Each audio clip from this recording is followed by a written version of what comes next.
ሰላም ጤና ይስጥልኝ የተወደዳችሁ የቻናላችን ቤተሰቦች እንዴት ናችሁ? በያላችሁበት የዓለም ዳርቻ ሰላማችሁ ይብዛልኝ። ለዚህ ቻናል አዲስ ከሆናችሁ ሰብስክራይብ በማድረግ ጀምሩ። ነባር ቤተሰቦቻችን ላይክ እና ሼር እያደረጋችሁ አማርኛን ማንበብና መጻፍ ለሚቸገሩት አዳረሱልኝ ዘንድ ከወዲሁ አሳስባለሁ። በንግግሬ መሃል የሳቅ ወይም የግርምት ነገር ልታዩበት ትችላላችሁ። እንግዲህ ይቅርታ ብያለሁ። በውስጥ መስመር መማር ለምትፈልጉ እዚህ ጋር በማስቀምጥላችሁ ስልክ በቀጥታ መደወል በኢሞ፣ በዋትስአፕ፣ በቴሌግራም ታገኛላችሁ። ቀለል ባለ ሁኔታ በሳምንት 5 ቀን ከሰኞ እስከ ዓርብ አማርኛን እያስተማርን ነው የምንገኘው። ዛሬ ደግሞ በጣም ያስገረመኝ ያስለቀሰኝም እንዲሁም ያሳዘነኝ ታሪክ ነው። ይህንን ታሪክ ረጋ ብላችሁ እስከ መጨረሻው ለማዳመጥ ሞክሩ። ማንበብ የምትችሉ ረጋ ብዬ ነው ማነብላችሁ፣ እንደኔ እኩል አንቡ። ማንበብ የማትችሉ ደግሞ ኤርፎናችሁን ሰክታችሁ በየትኛውም ቦታ ስራ ቦታ ላይ ሆናችሁ ሊሆን ይችላል፣ በየትኛውም ሁኔታ ላይ ሆናችሁ አዳምጡት። በተለይ በአሁኑ ትውልድ ላይ እየተፈጠረ ያለውና ዘመናዊነትን ከራስ ቋንቋ ጋር ማዛመድ ምን እንደሚመስል አብረን እናያለን። ረጋ ብላችሁ እስከ መጨረሻው ለመከታተል ሞክሩ። ታሪኩ ከዚህ ይጀምራል። የናቲ የዲጂታል ዓለም ፈተና።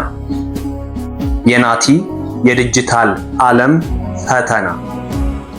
ናቲ በከተማ ያደገ በስልክ አጠቃቀሙና በቴክኖሎጂ በጣም ጎበዝ የሆነ ወጣት ነው።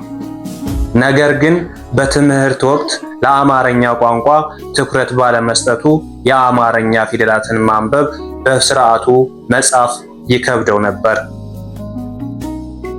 ሁሉንም ነገር በቪዲዮና በፎቶ ማየት እየቻለ ንባብ ምን ያደርጋል የሚል የተሳሳተ አመለካከት ነበረው።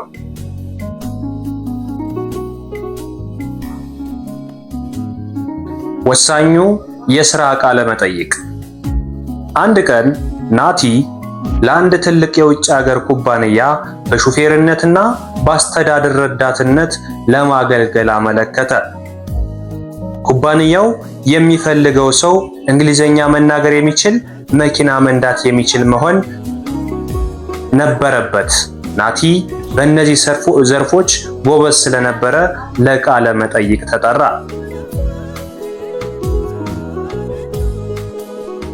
ቃለ መጠይቁን በድል አጠናቆ ስራውን ሊጀምር ሲል የኩባንያው ስራ አስኪያጅ አንድ ወረቀት ሰጠው። ናቲ ይሄ የዛሬው የጉዞ ፕሮግራምህ ነው። እዚህ ጋር የተጻፉትን 4 መስሪያ ቤቶች በቅደም ተከተል እየሄድህ ይህንን ፋይል አድርሰህ መፈረም አለብህ አለው።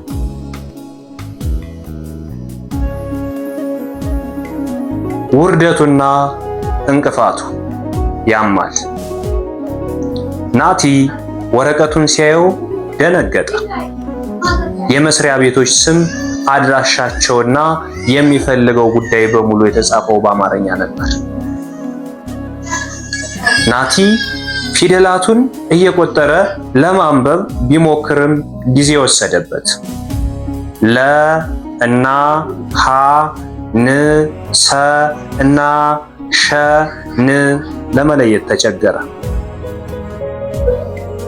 አድራሻውን በስልኩ በጎግል ማፕ ለመፈለግ ቢሞክርም በወረቀቱ ላይ ያለውን ቃል በትክክል መተየብ አልቻለም። ያሳዝናል።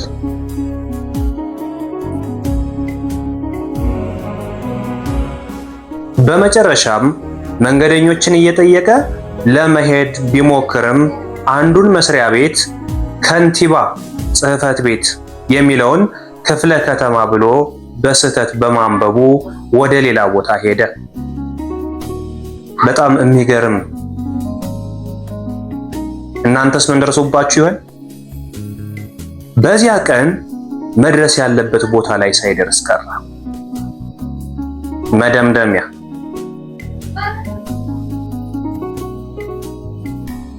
ስራ አስኪያጁ ናቲን ሲያነጋግረው እንዲህ አለው። ናቲ፣ ዘመናዊ መሆን ማለት የራስን ቋንቋ መጣል ማለት አይደለም። ቴክኖሎጂም ቢሆን የሚሰራው አንተ መረጃውን በትክክል ማንበብና መረዳት ስትችል ነው። ናቲ ያንን የሥራ ዕድል ባያጣውም በሥራ ባልደረቦቹ ፊት ትልቅ መሳለቂያ ሆኖ ነበር። ከዚያ በኋላ ግን በየቀኑ ጋዜጣና መጽሔትን በማንበብ አማርኛን ለማሻሻል ወሰነ።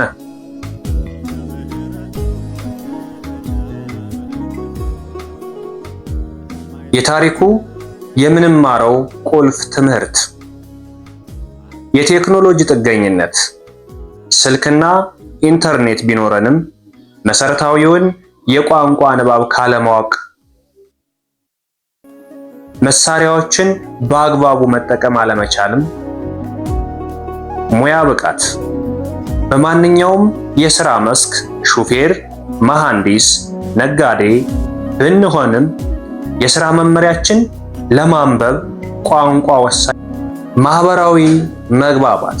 በአሁኑ ትውልድ አማርኛን ማንበብ አለመቻል ማለት የዘመናዊነት ምልክት ሳይሆን የእውቀት ጉድለት መሆኑን መረዳት ያስፈልጋል። በድጋሚ ይህንን ታሪክ ስታዳምጡ ወይም ደግሞ እኔ ጋር እኩል ስታነቡ የነበራችሁ ወንድሞቼ እኔ ከዚህ በላይ ልጨምርላችሁ የሚችል ነገር አይኖርም።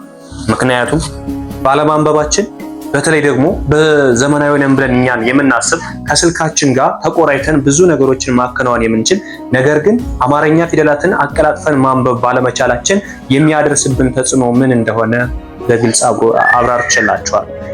ታሪኩን መረዳት ከቻላችሁ ለእናንተ ይህ በቂ ነው።